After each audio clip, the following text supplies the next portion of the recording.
Shalom adik-adik, selamat datang bertemu kembali dengan Kak Ronald pada saat hari ini. Mari, sebelum Kak Ronald membagikan cerita firman Tuhan, kita berdoa terlebih dahulu ya. Kita berdoa. Bapak Surgawi, terima kasih pada saat hari ini kami boleh bertemu dan kami mendengarkan cerita firman Tuhan untuk memberkati firman Tuhan ini agar kami bisa mengerti, paham bagaimana Tuhan mau bekerja dalam kehidupan kami sebagai orang berdosa, menegur sikap tutur kata kami. Dalam nama Tuhan Yesus kami berdoa, amin. Baik adik-adik, cerita firman Tuhan pada saat hari ini terambil dari kitab Yunus pasal yang ketiga. Kitab Yunus pasal yang ketiga ayat yang pertama sampai dengan ayat yang ke-10. Demikian firman Tuhan tertulis. Datanglah firman Tuhan kepada Yunus untuk kedua kalinya demikian. Bangunlah, pergilah ke Niniwe, kota yang besar itu, dan sampaikanlah kepadanya seruan yang kufirmankan kepadamu. Bersiaplah Yunus, lalu pergi ke Niniwe sesuai dengan firman Allah. Niniwe adalah sebuah kota yang mengagumkan besarnya 3 hari perjalanan luasnya. Mulai Yunus masuk ke dalam kota itu sehari seperjalanan jauhnya. Lalu berseru 40 hari lagi, maka Niniwe akan ditunggang balikan. Orang Niniwe percaya kepada Allah. Lalu mereka mengumumkan puasa dan mereka, baik orang dewasa maupun anak-anak, mengenakan kain kabung. Setelah sampai kabar itu kepada raja kota Niniwe, turunlah ia dari singgasananya, ditanggalkannya jubahnya, diselubungkannya kain kabung, lalu duduklah ia di abu. Lalu atas perintah raja dan para pembesarnya, orang memaklumkan dan mengatakan di Niniwe demikian. Manusia dan ternak, lembu, sapi, dan kambing domba tidak boleh makan apa-apa, tidak boleh makan rumput, dan tidak boleh minum air. Haruslah semuanya manusia dan ternak berselubung kain kabung dan berseru dengan keras kepada Allah, serta haruslah masing-masing berbalik dari tingkah lakunya yang jahat dan dari kekerasan yang dilakukannya. Siapa tahu, mungkin Allah akan berbalik dan menyesal serta berbalik dari murkanya yang bernyala-nyala itu, sehingga kita tidak binasa. Ketika Allah melihat perbuatan mereka itu, yakni bagaimana mereka berbalik dari tingkah lakunya yang jahat, maka menyesallah Allah karena malapetaka yang telah dirancangkannya terhadap mereka, dan ia pun tidak jadi melakukan. Sampai sejauh pembacaan firman Tuhan adik-adik. Yang berbahagia adalah kita yang membaca, yang merenungkan firman Tuhan hari lepas hari. Sehingga cerita pada saat hari ini di bawah satu tema kecil, yaitu jangan mengulangi kesalahan. Jangan mengulangi kesalahan adik-adik. Satu pertanyaan sebelum kakak bercerita pada saat hari ini. Pernahkah kita melakukan kesalahan? Iya kak, aku pernah melakukan kesalahan. Ya kemarin aku ditegur sama mama karena kesalahanku yang tidak kujalankan sehingga mama marah besar.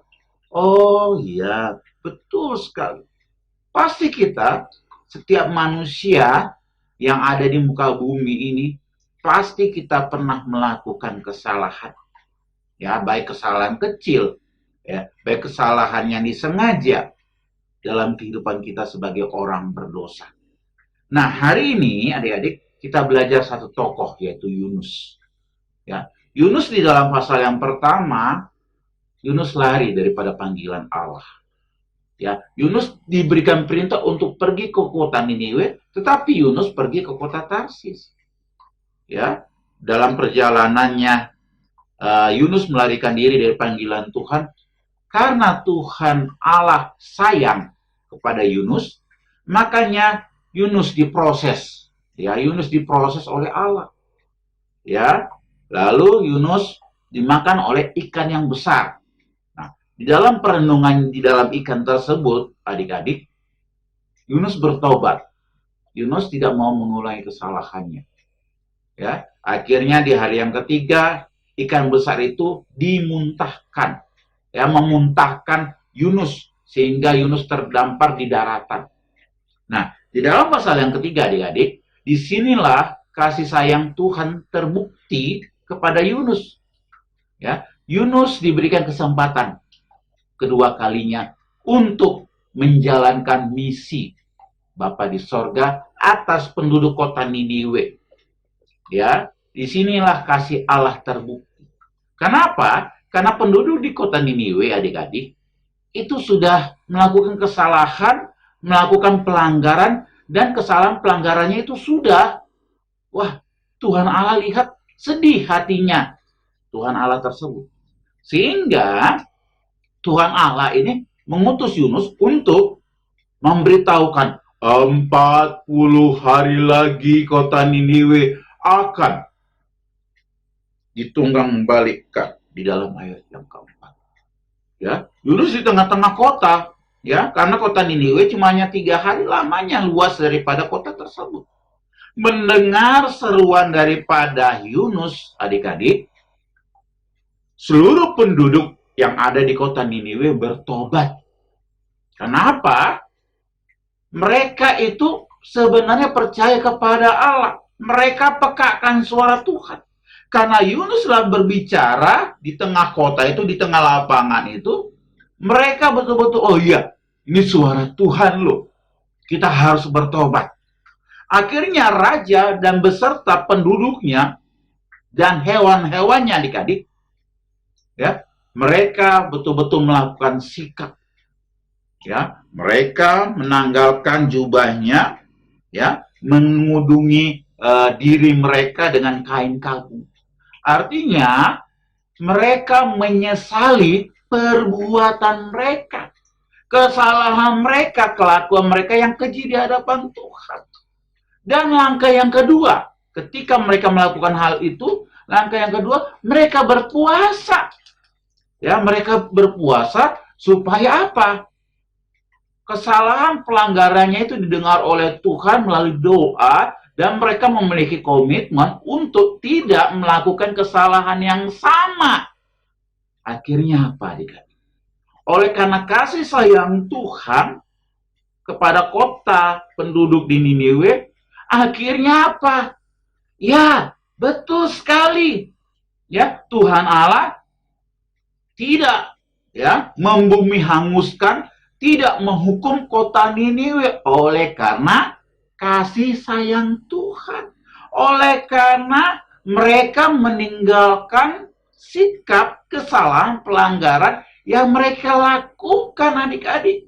Nah, apa aplikasinya? Apa penerapannya untuk kita saat hari ini? Hanya satu.